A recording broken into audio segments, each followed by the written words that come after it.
Welcome to Featured Artists Live, a weekly show to discuss and listen to your music. With help from my other YouTuber buddies, we hope to give you words of encouragement, guidance, or simply just enjoy your wonderful creations. I'd like to thank our sponsor, DistroKid, all of the wonderful artists, and all of you for watching. Now, let's get on with the show.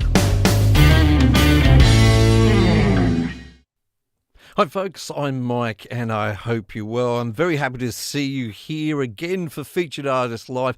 This is the 19th episode. We're going to sit here with my wonderful guests for the next hour or so and listen to 3 songs from the community and give our thoughts on them in terms of the songwriting, the production, all of that good stuff. I want to say thank you to the show's sponsor, DistroKid. You can see the link for them up there, and if you're not using them already, you should, and if you follow that link, you're going to get a further 7% off of the regular price. I would love to thank the people here in the chat already. Great to see some of the regulars in here. Thank you so much for coming here every week and supporting this show, and for those of you who watch on the replay as well. And if you are in the live chat at the moment, please go ahead and hit the like button right away so that YouTube tells other people to come in and join in all the fun and shenanigans. And don't forget, if you would like to submit your music to the show so that we can have a listen, then do make sure you follow the link in the description down below, and you can I'll definitely have a listen, and you may well be on the show. I want to say hi to some people who are in the chat. We first of all have Mimo Japan there. He is our moderator for the show. Don't do him the wrong way. He'll get upset with you. I don't know where does that phrase come from all of a sudden? Do him the wrong way. That was totally made up. I've created a new phrase.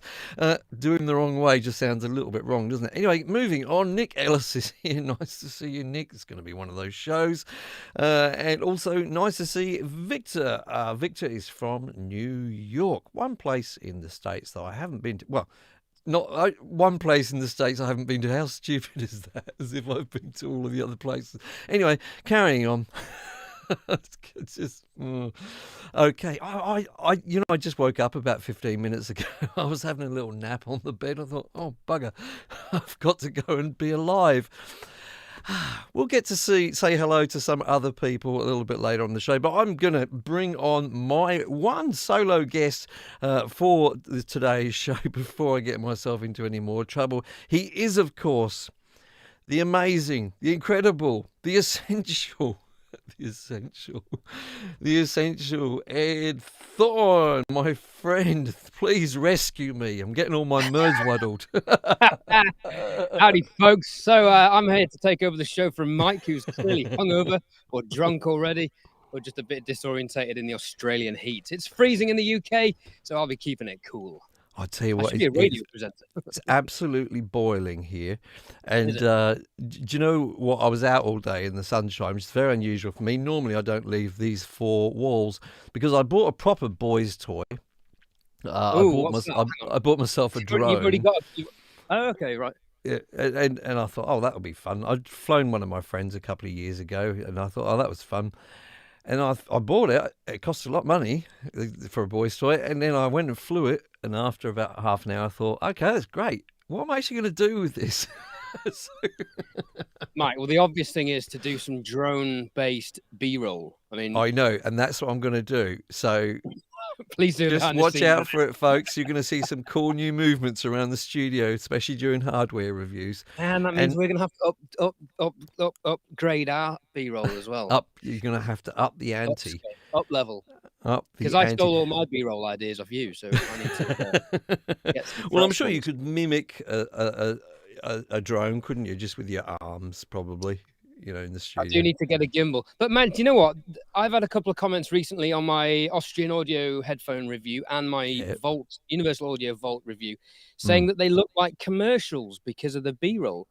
And someone criticised my overuse of the turntables. And I thought, do you know what? Hold off, because if I didn't have slick, good-looking B-roll, you wouldn't watch the video. And then the audience retention would be short, and these are little details that YouTubers worry about for those who don't make videos. People will complain about anything. Someone was complaining in my comments the other day about the way I say Mike. They were literally complaining that when I say, "Hi, folks, I'm Mike, I hope you're well," that I don't pronounce my name properly. That was a real comment. I should have saved it. But anyway, we digress. Let's not get negative. Let's not get. I wanted to ask you, Ed. Have you? I was just asking in the chat before we got started. Have you had a chance to see the Beatles documentary, the Get Back one that Peter Jackson has had a hand in? Do you know about it even? I do not know about it. I Oh, know okay. Peter Jackson is a huge Beatles fan, which is why he insists on doing all the Lord of the Rings and the Hobbit scores at Abbey Road Studios, which I have Right. worked at, which is an amazing place. I bet it is. I'll have to ask you about it. Well, I'll Good just story, fill you by the way. in. I'm surprised that you haven't been inundated with adverts on YouTube about it like I have. But anyway, so basically, there was a movie made when they recorded Get Back originally, like a documentary. And I guess it was not great when it was released, and it gave the impression that things were terrible for them during those sessions. It wasn't their final album, by the way. Their final album was Abbey Road, I think. But anyway, there was all of this archive footage, 100 hours worth of audio, I think, and 60 hours worth of film. And Peter Jackson got hold of it, and it's all been cleaned up. It looks phenomenal. It looks like it was filmed on a HD camera, like yesterday. And anyway, but it was just fascinating insight into their process of like recording or songwriting, because they had, like, I don't know what it was, 16 days, 19 days, someone can tell me. And they had this amount of time to get together, like 10 songs or 12 songs or whatever it was, record an album and do a live show on the roof, which they hadn't decided to do until just a few days before. Wow. And you're looking at songs being developed such as Let It Be, Get Back, with temporary lyrics in there, which they were just mumbling through as they go along. So interesting. I think for me, it reminded me of the good old days when I used to play in a band and we used to rehearse and go through ideas together, and that bouncing off of ideas from other band members, which I just think is, if I ever reminisce about those days, then it's that I reminisce about. But anyway, I definitely recommend it. He got it down to 6 hours. It's a 3-part series on Disney. I even signed up to Disney just specially. Ah, it's on Disney. That's why I've not seen it. Right. I mean, 6 hours is a short film for Peter Jackson. So It's true. credit to him on that one. Very, very true. I thought it was inspiring to watch, and it made me. This is going to be a subject of a show I think I'm going to do with Dan for the Lonely Rocker, because we were having a chat about this. I don't normally go down this line of the way we record modern music is all wrong and da-da-da, but it made me feel a little bit like that. It made me feel like the freedom they had when they were recording, and they could all play. I knew they could all play, but honestly, you even see Ringo Starr playing piano, drums. John Lennon plays bass, keyboard, piano, guitar at different times. Paul McCartney's actually more impressive on the piano than I thought he really was. Yeah, and they all harmonise, and the talent is phenomenal. But yeah, anyway, that's my little. Speaking of harmonies, the Eagles documentary is phenomenal. Their harmonies are sensational, on aren't they? On them where they're backstage and singing harmonies is just, yeah. It's just one of those things that I love to do in the studios. It's so much fun to do harmonies. You don't rate your singing at all, even, but do you enjoy doing harmonies? It's not that I don't rate my singing. I'm the best singer in this studio right now. It's just that I'm very fortunate in that one of my other hustles besides doing YouTube is playing drums, which I've done professionally for 15 years now. And He's underselling himself, folks. He's underselling himself. He's a great drummer. But carry on. Very, very. Speaking of which, Mike, my kit is set up behind me to record your track today. Yeah, that's what I want to hear. That's what I want to hear.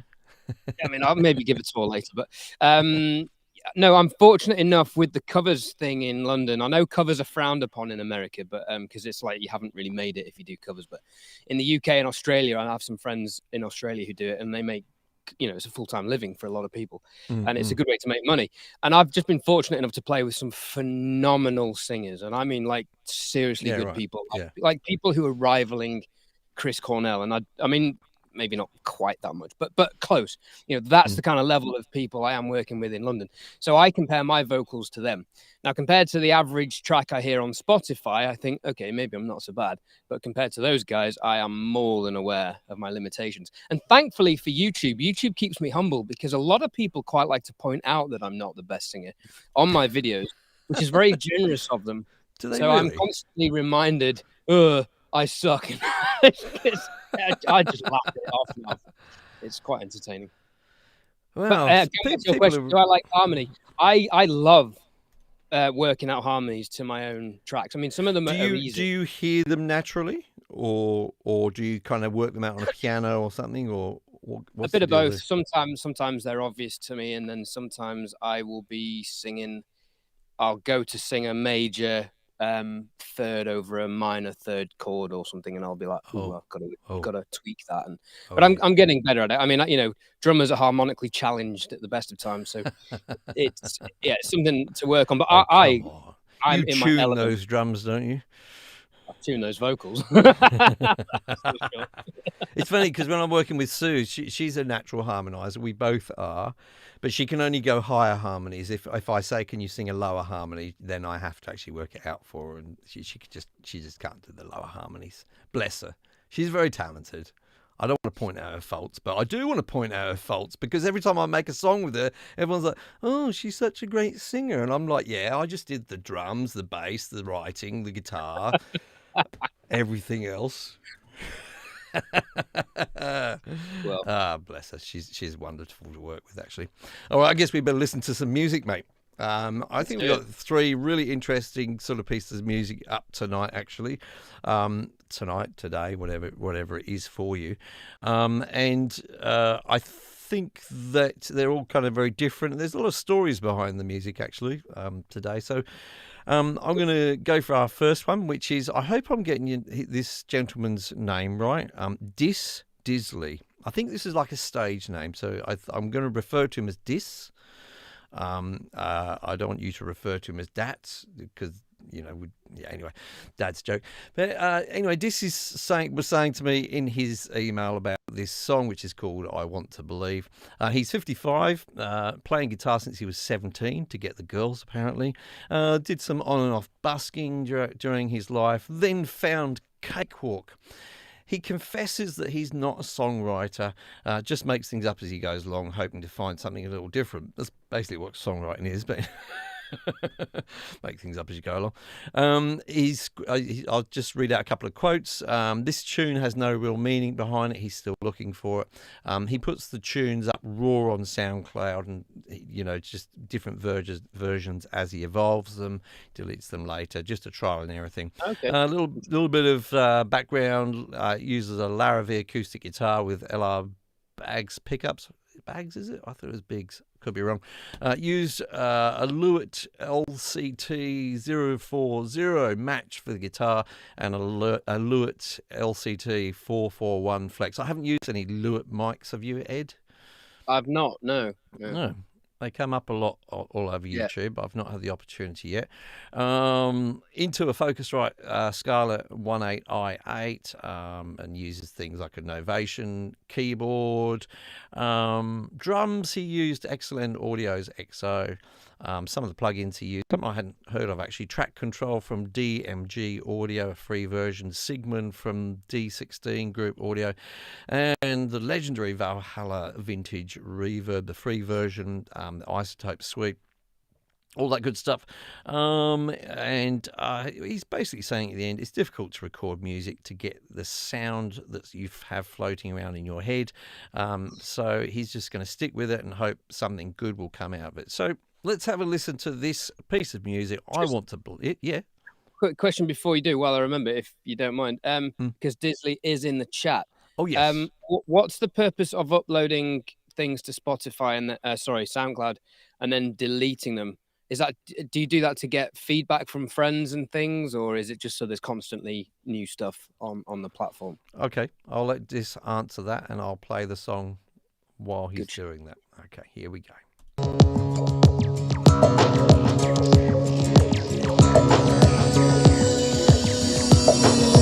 Want to believe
Oakley dokley, Ed.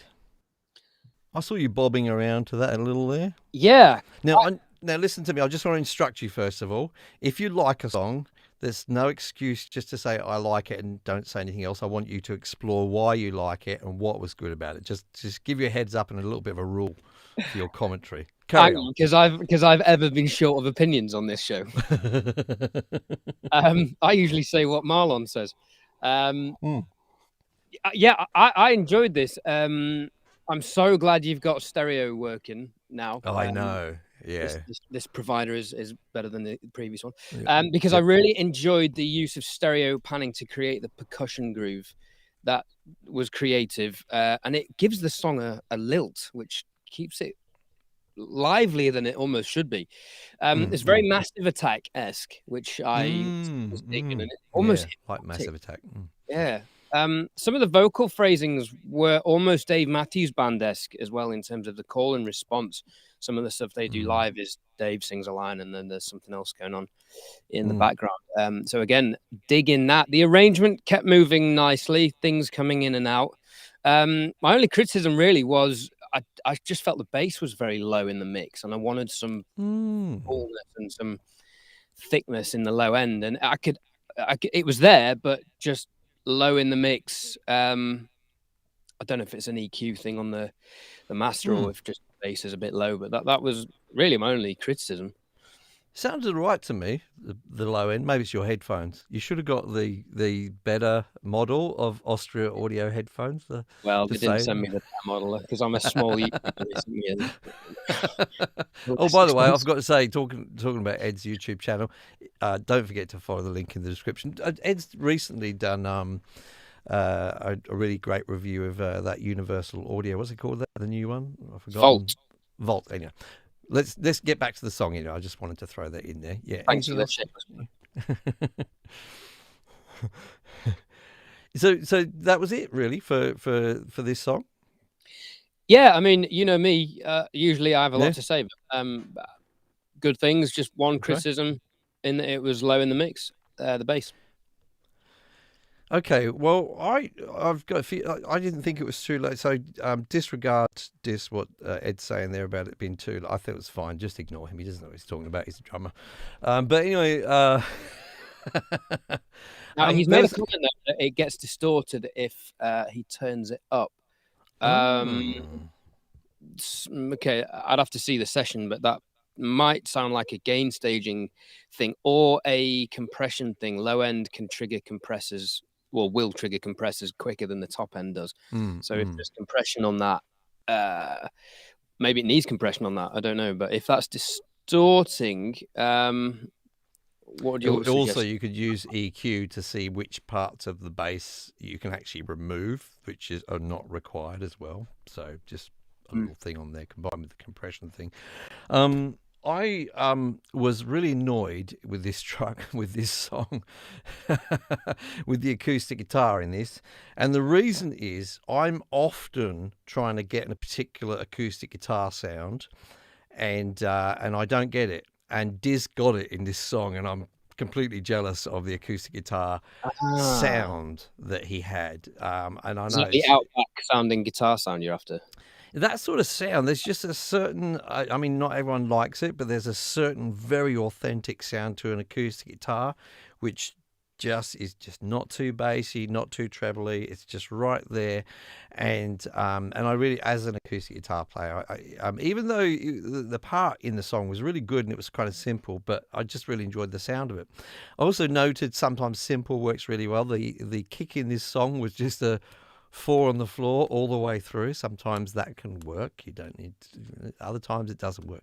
From a songwriting point of view, I feel like it's the context which counts with this. If this music's being used in a particular way, this is good writing. If it's like a song, then I'd like to have, heard a little bit more variation in it, some more song development, some little surprise. There was a bit in there where it did a little drop out all of a sudden, and it was really nice. It was just really surprising and, just kind of, that's nice. And probably could have done with kind of something else like that in the whole track, just to, whether it's a drop or a lift or what have you, but that could be a personal taste thing as well. But I think you've nailed it though. In context, this seems like a soundscape, more than a song. Because if it was a song, I'd have maybe wanted a melodic development or a kind of solo pushing some melodic ideas. Yep. And this is saying in the chat that making up some lyrics as we speak. So that would be really interesting. If you end up with some actual lyrics, some more developed lyrics for this, it could really change it a lot. In actual fact, it could change it enormously. And it might become something that it isn't, because naturally, I think this is in a good place as a soundscape, as almost a meditative piece of music, as a theme. maybe adding vocals on You it. never can tell. I mean, one of my Worth songs, trying, absolutely worth trying. one of my songs, Wonderland, existed for ages without any lyrics, and many people said to me they enjoyed just the background music to it. And I thought it was good as a song afterwards as well. But anyway, hey, I just want to mention something, and it sort of leads into our next track. I did mention this last week about DistroKid, but I'm going to do it again. Rather than play one of the little videos that I sometimes play about their features. DistroKid has a feature at the moment. I don't know if you know about the splits feature, Ed, where when you sell songs, if you've got other people involved in the project, you can split revenue to them automatically by percentage. Well, they have a program at the moment called Artists for Change, where you can actually split some of your revenue and automatically have it sent to a charity of your choice. And I think it's just a cool feature that they've put in there. Some of the organisations include Miracle Messages, North Brooklyn Angels, Slice of Hunger, Vouchers for Veggies, Asian Americans Advancing Justice, Ground Up Music Foundation, NAACP, Legal Defence Fund, and National Independent Venue Association, which is really cool. It's nice when you can use your music towards some sort of good cause. And it's just fun. We do what we love sometimes, and we get to help other people as well. And that does lead us a little bit into the next song. Just let me say quickly, thanks to Diz, who's been in the chat there and answering questions and stuff. And just keep doing what you're doing, mate. I think it's really, really good, very good production overall. Really enjoyed it. So our next song, Mr. Thorne, has a bit of a story behind it, and I've put two links for this in the description down below. One for the song itself, which I think is on SoundCloud from memory, but the song itself has its own webpage, and I've put a link for that as well. What's the pitch behind that? So, well, the song is called "Ironic Build." By the way, this is by CJ Melisma. I believe I've got that correct. I could have it wrong. Please correct me in the chat if I've got that wrong. But anyway, so Iconic Build, this song, is a story put to a song about a fictitious homeless man forced to live in the shadows of society and of the very government that is tasked to help those like him, a person whom civilization has effectively discarded. Old Bill's entire life is surrounded by the irony of his very existence and of those who cannot or will not see him as a sentient human being. One of a kind heart, a courageous soul, and a deep understanding of nature and humanity. That's the sort of story behind the song. And this song was actually put together on purpose for a charity organisation which helps homeless people. And the writer, Corey, enlisted some other musicians, I think, who he doesn't normally work with, who are gracious enough to put their time in, and he sort of put the whole project together. So I think they were requesting that a song be made for this, and he created the song for that purpose. It's quite an interesting way to have to create music. He's saying that there's many people involved, various musicians, and the quote from him is, "I've been singing along to karaoke tracks in order to get my voice back." There you go, Ed. There's a tip for you right away. And to learn how to use Cakewalk. He said, although I purchased Sonar Platinum, which Ed will not know is the previous version of Cakewalk, before it turned into BandLab, it went mostly unused until about 2 years ago. At that point, he started to figure it out from scratch. So he recorded this in Cakewalk by BandLab using a Slate Digital ML1 microphone into a Claret 2 pre-USB. Talking about the Claret, I've only done the sort of Focusrite sort of basic interfaces. Have you done anything like the Claret? Have you actually used that at all? I have quite a successful video comparing the Claret with the Focus with the Scarlett, and at the end of that video there are also audio examples against the Apollo Twin. But the video is primarily comparing the Claret with the Scarlett. The Claret has just been upgraded to the Claret Plus, which has better converters. Now, the converters in the Claret were already good, and the preamps in the Claret sound great. My issue with the Claret is it just basically has the same features as the Scarlett, which is fine, but I think that what you're paying for with the Claret is the upgrading converters and preamps. You don't get any extra features. Right. Interesting. So, in other words, good quality, but a little bit sort of bland in features. Yeah, I mean, you get ADAT in, which is useful if you want to expand your setup. And I think you get a mixing application, but it was a year and a half ago when I looked at that, so can't remember what that was about. I remember it not being as good as the Audient ID14 mixer app. Interesting. Well, folks, check out that comparison on Ed's channel. Follow the link in the description for that. So ultimately, the entire song was written around a pattern in Native Instruments, picked acoustic, and built up from there.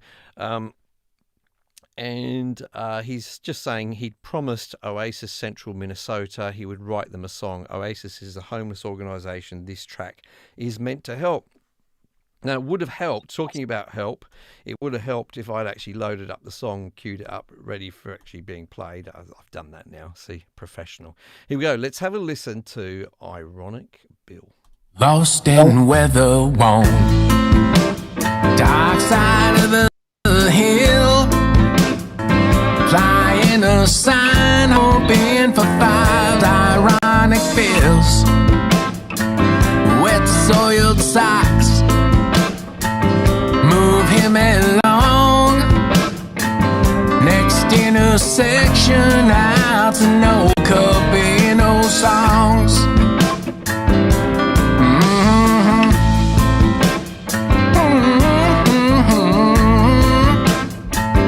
He sees a forest, Billy feeds the trees. They are his family now, and each does as they please.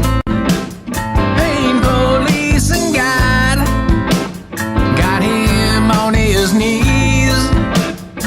Without cold hard cash, there's no way out. Always got needs.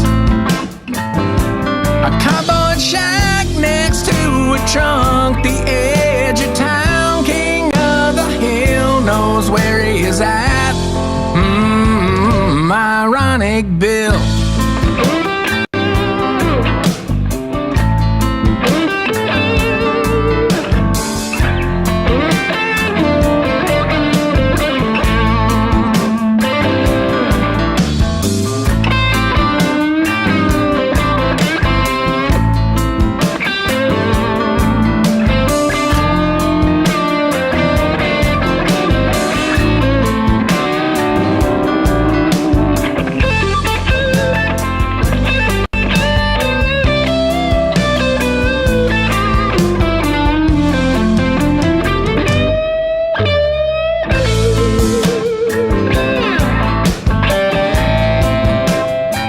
Some say he begs, but Bill doesn't ask for much. A 5 ain't nothing, friends, it's only a few bucks. And in return, Bill gives his heart. He says, God blesses your 2 worlds both drift apart.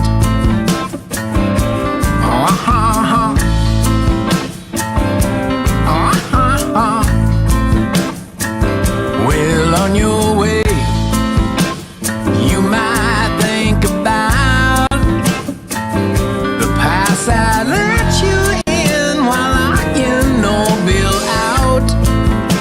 Oh, Bill is not alone. Yeah, he's got his crew.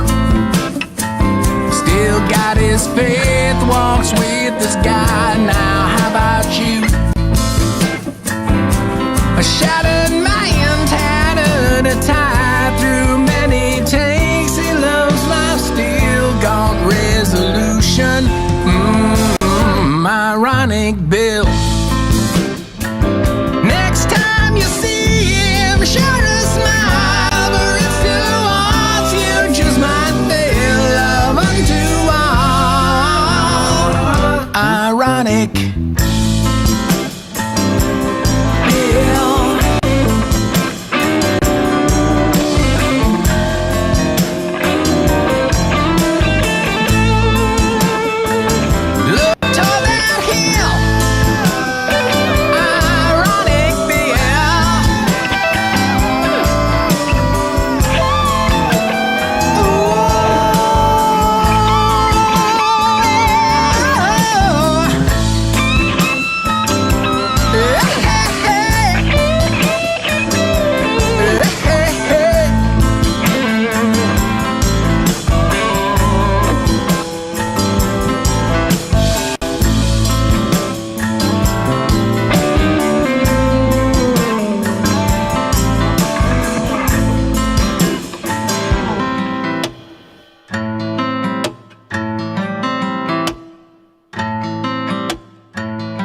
I think I'll let you go first on this, Ed, for this one. Ironic Bill. Didn't I go first last time? I can't Yeah, remember. I guess so. You go first, both times. First thoughts were this is a bluesy kind of track, and as it went on, it sounded almost like a live. I just imagined being in a gig and hearing this and hearing people really expressing themselves on their instruments, particularly the guitars, which I really enjoyed. I used to tour with a blues band when I was a late teenager, and this just had that vibe about it, which I loved. Overall, it's been mixed really well. There's a good balance of all the instruments. Good use of panning. I felt like, again, and I checked, I don't know if you saw me off camera, but I changed headphones and just checked that these weren't lacking bass. But I do feel a slight lack of low end weight. Now, part of that I think comes from well, maybe it's just a lack of bass frequencies, but there were a couple of things with the bass that I caught my attention. One was the kick and the bass frequencies are very similar, which I mean they're played very well and very tightly together, which is fantastic. Good performances by the guys on the track. As a result, it kind of works in that the kick drum then does what it's supposed to do, which is accentuating the bass notes, but they're not necessarily audible when they are so well played in time.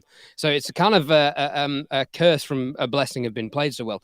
But so my suggestion for that would be maybe add some 3.5 to 5 kilohertz click on the kick drum, and then so they seem reasonably prominent at like 100 hertz on both of them.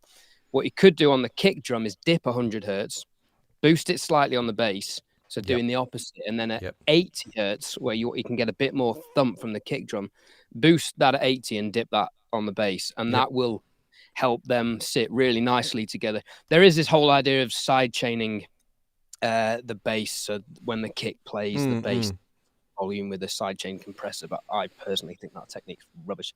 But it has a purpose, like everything. So if it works for you, it works for you. But I would try just EQing them slightly. And this is a really minute detail. This is really nitpicking. The other one that was a bit more obvious was the vocal EQ. I mean, the vocals are great. I enjoyed the delivery, the phrasing, and the lyrics. Sonically, I just found them quite prominent in the 2 to 4 kilohertz region, which is good for creating presence. Those frequencies are good for helping a vocal sit on a mix. This I felt was possibly too much, and it's not a de-essing issue. It is just that high mid information. But what could have helped this was some warmth in the low end, maybe 150 to 250 hertz would have warmed up the vocals a bit and then balanced that top end presence that we were hearing. Okay. Again, nitpicking, because overall I thought it was great. And man, when that guitar solo kicked in, I had a big smile on my face. I love this. I love the choice of notes, so musical, and the tone. The feel. Man, just brilliant. And someone in the comments mentioned Joe Bonamassa-esque. Just tasteful and soulful, which is the essence of a song, especially blues. That feeling, it was emotive. The soulfulness really comes through. So overall, an extremely well captured and performed performance. I almost entirely agree. I'm going to do a little bit of devil's advocate here, so take this with a pinch of salt. But because I listened to the song again earlier today. I've only listened to it 2 or 3 times. I thought, for somebody who's only been doing this for a couple of years in Cakewalk, he's achieved an awful lot. I mean, this is really, really good quality of production. It's helped along by some obviously very competent or good musicians playing on there, particularly the guitarist, as you mentioned, but really all of it was good. I don't think Corey should lack any confidence in his vocals at all. He was saying, that he's been trying to get them up to scratch, but he's got a great vocal tone. But it was just mentioned in the comments there, could this have been done as an acoustic song given the topic? Well, maybe, maybe not. But I have to say that if I hadn't read about the topic, the I think Ironic Bill is a great title for a song, and that stood out. I don't know if I would have clicked into the story or the meaning of the song necessarily, because it was almost like the music was so good and it was such a good groove that I could almost ignore the lyrics. Whereas I think the person in the comments may be a little bit correct. If you really want to get the topic across and you really want to drive that home, then maybe the music was almost a bit distracting because it was quite good. If that makes sense. But, it might be worth a try. Could be worth a try. It's one of those things you could try because it doesn't always work that way around. But, I think it's a valid comment. But, yeah. What would the way around that be if the content of the vocals didn't catch your attention? How would you go about altering that? I wondered if I thought the vocals had a good amount of presence, and I felt that the mid highs were good in that way, so that it was giving it presence. And he's got a little bit of a gravelly voice as well, so those frequencies shining through are good. I actually felt the level was maybe just a tad low, just a tad. I'm not talking anything big. You know how sometimes when you push that fader and you only go up 1 decibel, and you go, yep, that's right. Go down 1 decibel, and it's all wrong. I would say the vocals were fine. Maybe the guitars could come down a dB, and that would they're masking. Yeah, maybe they're masking the vocal. You could actually be quite right there. But yeah, same as you. I'm nitpicking really, because this is probably one of the best, in my opinion, one of the best produced songs that we've had on the show over the past few weeks. So nitpicking, but great job. All in all, I really enjoyed the track. I love the chorus. Without going into it too deeply, anyone who's been like me and spent a lot of time on the street busking, you get to see a lot of stuff on the streets in a city, and you see some very, very sad and heart-wrenching stuff if you spend enough time there. And so it's kind of a subject which is a little bit close to my heart because... you know what? A lot of us maybe only 2 pay packets away from being there sometimes. So, it's definitely something that's sort of close to my heart in that way. Moving on, I just want to have or put up a word from my sponsor or our sponsor. That's DistroKid, as I mentioned earlier at the beginning of the show. If you follow the link up above Ed's head, I like that, above Ed's head. His little quiff is pointing towards it at the moment. If you follow that and you haven't released any music, you should definitely use DistroKid. Follow the link, you'll get a further 7% off, and it's only $19.99 a year for an unlimited amount of releases if it's your own material. So, yeah, follow that link. Let's have a word about that. Now, if you do follow the link in the description down below, it's going to take you to a special page on DistroKid with this yellow banner at the top.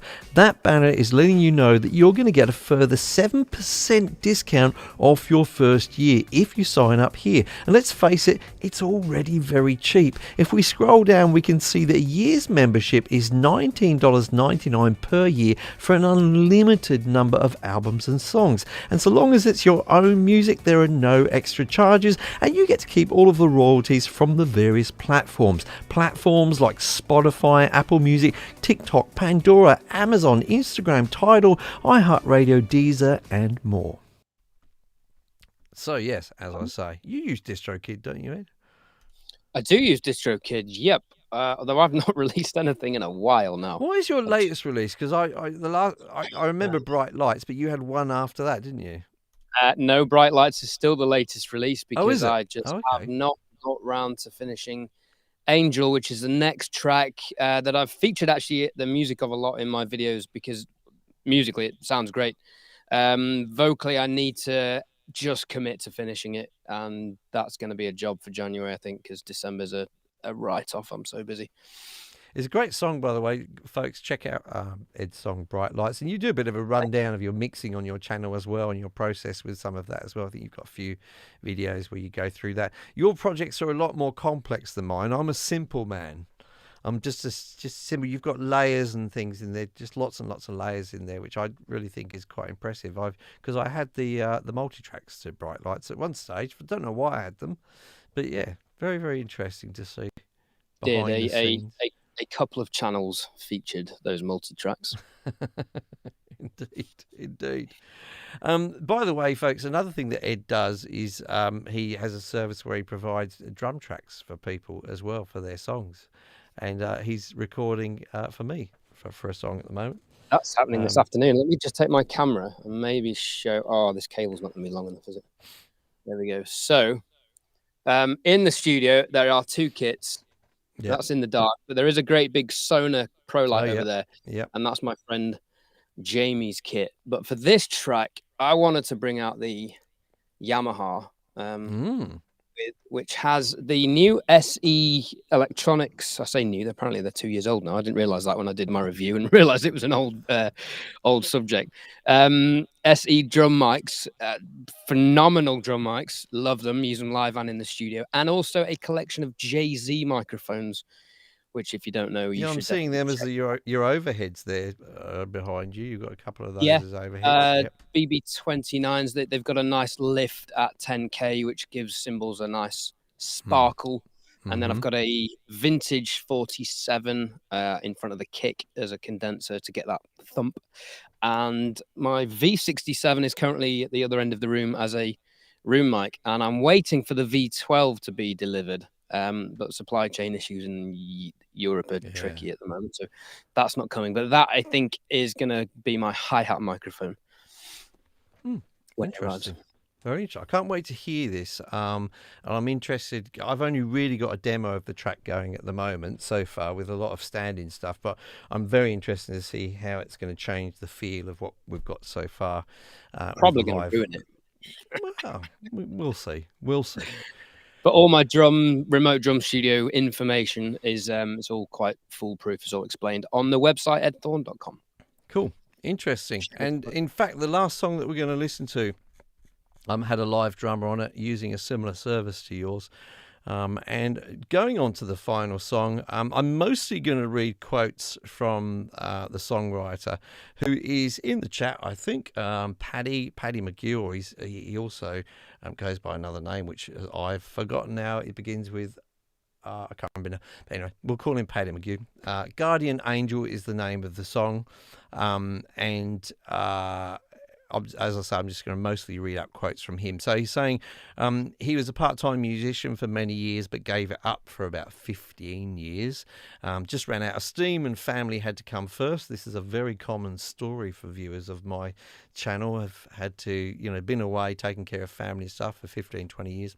So after a 15-year break, he's back and he's had time to start composing and play again.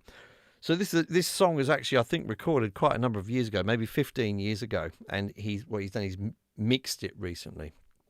Cool. True story in the words, he hopes the words reflect it. He was having a smoke and got overwhelmed, feeling that someone was beside him one evening. It was a dark, cold Christmas evening. Sounds like the beginning of a story, this, doesn't it? It was a dark, cold Christmas evening. So he went off to the off license. For those of you in different parts of the world, that's a bottle shop, we call in Australia, or somewhere to buy alcohol. So an off license for a crate of beer and 2 bottles of McGuigan's wine. As you do before you start recording. Open fire lit, all was good to go. You can actually hear the crackle of the fire in the background of when he's recording the acoustic guitar. Nice. All written, recorded in one night. Recorded through an old Presonus Firewire interface. I remember when Firewire was a thing. My previous interface was a Firewire interface. And use Sonar 3, so the old version of Cakewalk. By 6 a.m. he had it all finished. It was fully mastered, in quotes, I'm going to say this. It was a fully mastered stadium song, and staggered off to bed. 6 p.m. the next day, had a horrible hangover. Had listened to the song, and it was far from what he thought it sounded like 12 hours previously. Brilliant. I can relate. Definitely can relate with just about every recording I've ever done. But anyway, so that sat around not doing anything else until recently he decided to remix it. remixed it in BandLab using all free plugins, etc. Real drums were provided by an online drummer, Chad Meanders. For $45 per song, you can't go wrong, and he usually nails it in one take. No comment from Ed. No, stick with that guy. That's better value for money and quicker than I can do it. So let's have a listen to this song, Guardian Angels. Thanks so much for sending this in, Paddy.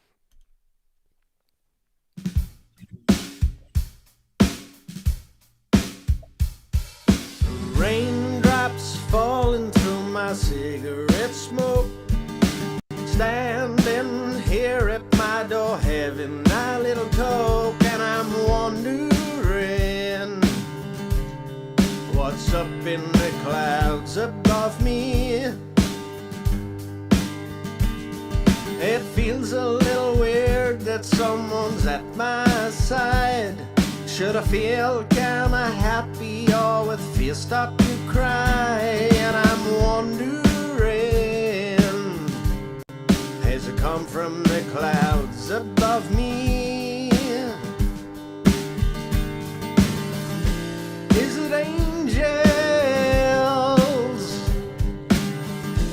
My guardian angel, my guardian angel, is it you?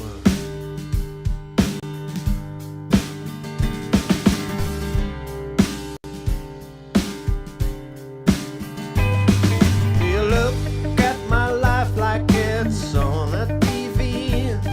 Do you belong with me in my silly tragedies? And I'm wondering, do you always stay with me? Can you change my channel to Happy TV? Will you stay along with me if this is my life to be? And I'm wondering, will you always stay with me? Are you an angel? My guardian angel, my guardian angel, is it you?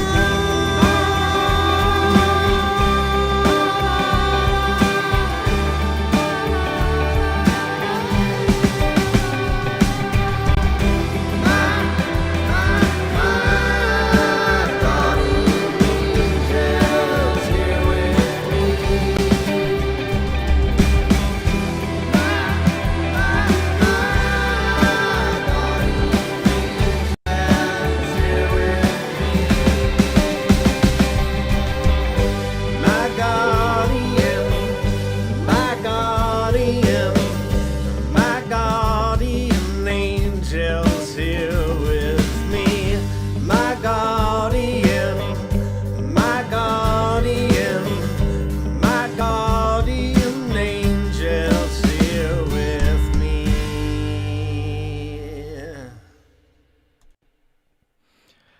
I was still busy writing out my notes when it ended. Ended a little bit too quick. I'm going to go first this time. I'm Hey. going to unmute. I'll unmute you. Sorry, Ed, I had you muted there. Paddy, thanks so much for sending this in. I really enjoyed certain parts of this song very, very much. So I'll try and remember what I was going to type on my notes. But what I found really, really interesting about this song is a really good example of a song, and I hope Paddy takes this the right way, where the vocal is not one of those really pretty kind of vocals. It's how can I put it? It's, you know, it's not one of those note perfect kind of fancy vocals or anything like that. But whatever it lacks in that kind of thing, it's made up for in its sort of authenticity. The sense of, you know, a real person telling their real story. So I like that very much. However, as well, on the other hand, in terms of vocals, the part later on where the vocals had this big echoey sort of harmony vocals, etc., in the background, it was just beautiful, very, very beautiful. I mean, I could have had more of that. I just enjoyed that so much. It was very well done, and really suited the subject of the song so much as well. And the other thing I wanted to mention on that, talking about big echoey things, there was an electric guitar in there, a clean guitar, and it had a big reverb on it, and it was just really nice as well. I was just really enjoying some of the electric guitar parts very, very much. There was also a muted electric guitar, which I felt was a little bit too loud, and it felt a little bit separated from where there was so much echo on some of the other stuff. It was a little bit too separate for my taste, but just a little bit too loud. I thought the acoustic guitar could come up a bit, Paddy, just a little bit. Those drums sounded nicely recorded, and a nice little shuffle, but it could have come up. But yeah, the electric guitar bits were really nice when they come in. But all in all, really good job. Thanks so much, Paddy. I'll hand you over to Ed. Have you got anything else to add, Ed? Oh, no, I've unmuted you. You can talk now. Really? Yeah, we can. Oh, it says, sorry, it still says host muted my mic, probably for the best. It's all going to be rubbish, so anyway. I'm glad you went first on that one, because you raised some good points, Mike, that I've made some notes on. First thought was good, well-recorded drums and mixed quite well. Then I thought, maybe the drums were worth quantizing on this one. Now, quantizing is a tricky subject. I have strong opinions on it. Yeah, I don't know what the audio quantizing is like in Cakewalk. Can you elaborate on that, Mike? I would elaborate on it if I ever used it, but I don't. Okay, well, you'll definitely need to when I send you my drum. You should. I think the drums are performed very well. I hear drums from two perspectives, as a drummer and as a live sound engineer and a producer. So I see drummers play every night of the week if I'm not playing myself. So I can hear things moving in this track, which kind of is nice. It gives it a natural feel. But I just wondered if quantizing them would have made it a bit easier to get the acoustic guitar timing more accurate, which was more obvious at the beginning before more stuff came in. But this kind of detail, I think, is the difference between a good sounding track and a professional sounding track. Yeah, right. And the mix was, it's generally very good. So I think a little step like getting the foundation of the drums and the bass solid, you can then do whatever you want with the guitars. The guitars can move around, the vocal phrasing can move. If you've got that foundation, the whole track is going to present itself better, in my not so humble opinion. Now, I like the track. It was moving nicely. The tuning with the vocals, I didn't really pick up on that, because you can hear it, but I just agreed with what you said about the authenticity. That for me outweighed any of those issues. And it's a very Bob Dylan-esque vocal tone, and but still quite distinct, which I enjoyed. And having a distinct vocal tone is rare. It's a great Noel Gallagher quote when he was asked who's the better singer, Liam or Noel, and he said, Liam's got the better voice, I'm a better singer. And it's true. Noel can still sing, Liam can't, but Liam's voice on those first 3 albums is iconic and unreal in terms of the sound. Second verse kicked in, and that muted guitar picking part came in. I love stuff like this. And if you listen to any of my songs, second verse, there is always a pick guitar part that comes in. And it's partly my friend Dave. I think there should be a change every verse. There should be a layer added or taken away with every verse. Yeah, definitely. And this is good orchestration. Good. CJ's got his production hat on, which is great. Love all that guitar pick stuff. And then there were some licks, as you mentioned, with the reverb on, which were tasteful. Didn't necessarily. I'll be honest, they did pull my attention because I focused on them because I really enjoyed them. So maybe they were a little loud in the mix compared to the vocals. And I also felt like they could be panned further. They seem to be like maybe 10 or 15 cents either side of central, but maybe further panning them. And that would also alleviate some volume issues. So maybe just a further pan, maybe a drop in level would have helped that. But it helps move the track along in that section. And then we get to the bridge lift where everything opened up. The vocals went quite atmospheric. And I had a big smile on my face in that section. I really, really enjoyed that harmonically. That was a beautiful transition and development. I felt like it went on a little long on its own. Because I was enjoying the guitar parts, I just wanted a guitar solo in that. So 8 bars of the vocal lift was great, and then I just wanted it to launch into a guitar part, open hi-hats, driving 8th notes on the bass, just full beans at that point, and then it drops slightly at the end and then went back into another chorus. So arrangement-wise, great. I also ended a little bit soon. I thought maybe you could have gone around something again, but I'll tell you what, if you keep the listener wanting more, you've succeeded in writing a song. Yeah. Better to be a little bit short than be quite a good decision as well. Yeah. Overall, solid all round, I think. I enjoyed it. Awesome. I know Paddy will be pleased to hear that. Thanks. I know he was pretty nervous about sending his music in. Shouldn't be, Paddy. You're a good songwriter, and there's some good stuff. There's some stuff to work on there. We've all got stuff to work on. But, there was some stuff to work on there. I probably... I know you've been working on this song for a long time, 15 years all in all. So, but I think the song is good and the performance is good, and just a little bit of tweaking of the mix, would be have this as a done deal. Release it. Thank you so much, everyone, for being here in the chat for this show. Thanks, Ed, for being here without Marlon. It was nice to hear your thoughts for a change, because often he goes first and you've got nothing left to say. And well, if I go first, I say everything he's going to say anyway. And then if he goes first, he just, he plays bad cop and I play good cop.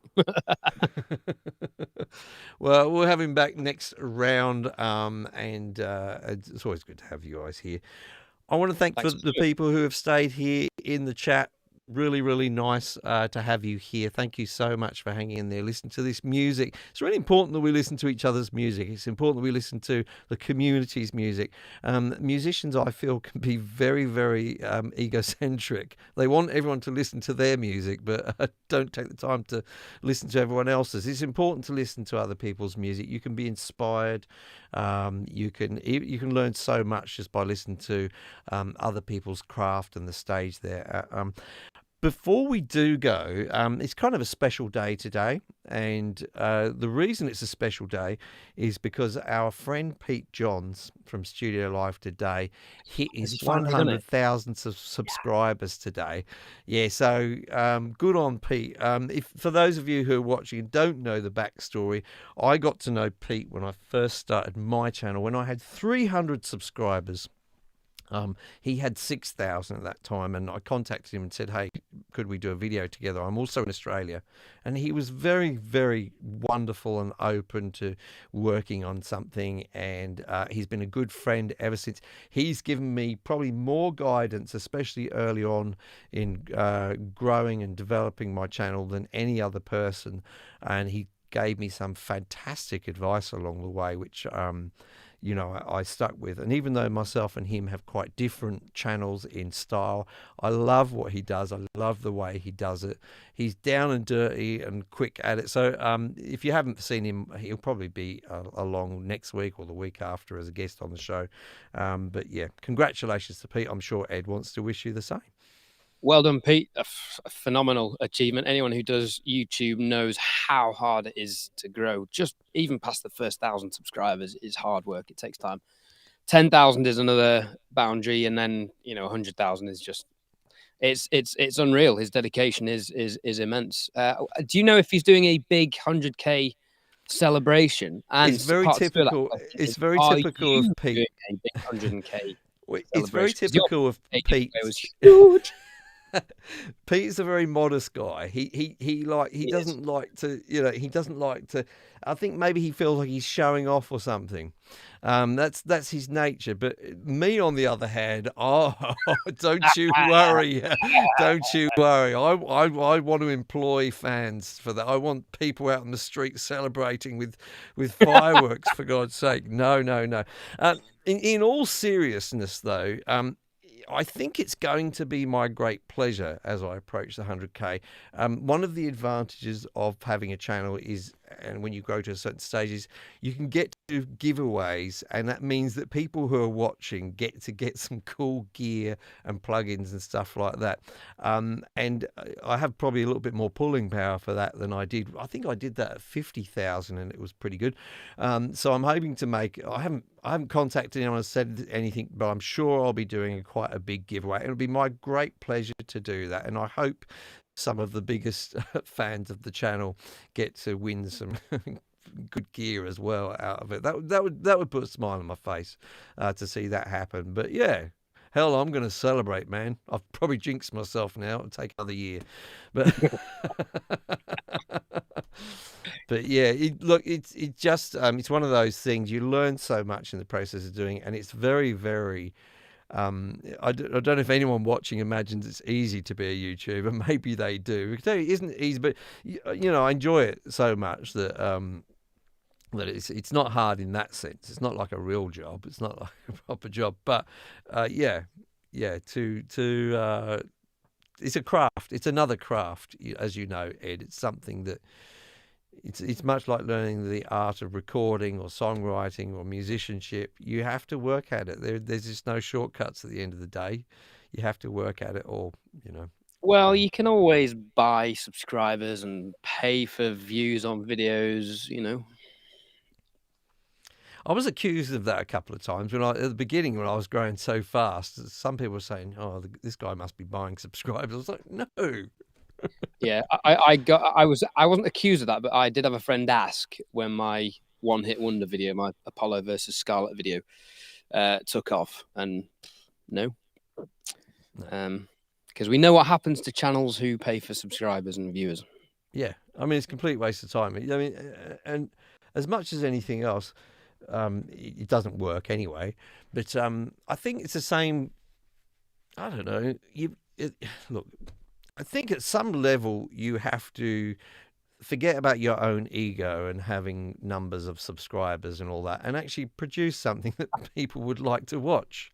Can you highlight DD3's comment, please? DD33.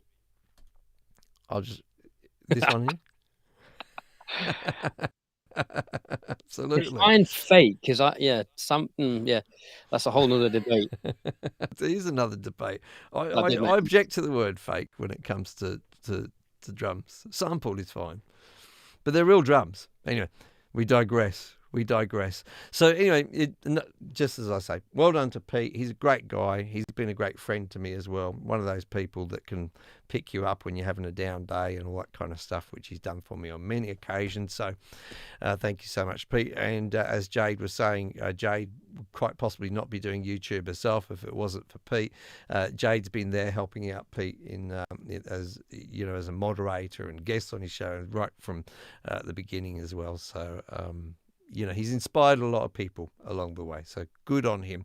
Anyway, thank you so much again, Ed. And to everyone who's been watching, we'll be back again next Thursday with another 3 songs. And do submit your own songs if you're watching in the chat or on the replay. Even if you've already had a song on here before, I'm willing to hear another one from you. And one day we're going to get round to listening to my guest songs. I think we'll start off with Ed. Probably, I might even do that next week. I might even play one of your songs next week, and I'll do that while you're not on the show, and I'll let everyone make their comment. All right. Feel free to play "World Falls Out the Sky" or "Bright Lights." I'd say they represent me well, and I'll choose something else in that case. Then I'll choose something else. Okay, good. Well, you can choose the first song I ever put together, actually, and produce myself. You can't tell me which song. I'm going to go on Spotify. I'm going to listen to them, and I'm going to choose it. Okay. I mean, I'm happy and proud of them. Otherwise, I would not have released them. But I will say, now. Art is never finished. It is merely abandoned. So true. So true. Okay, everyone. going to go now. Thanks so much. I'll let Ed have the last word now. Guys, great contributions today. Keep them coming.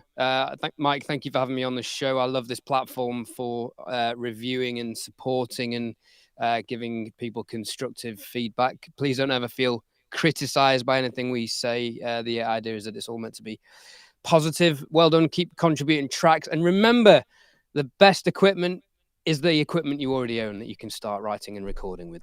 I've been Ed Thorne. Thanks for watching.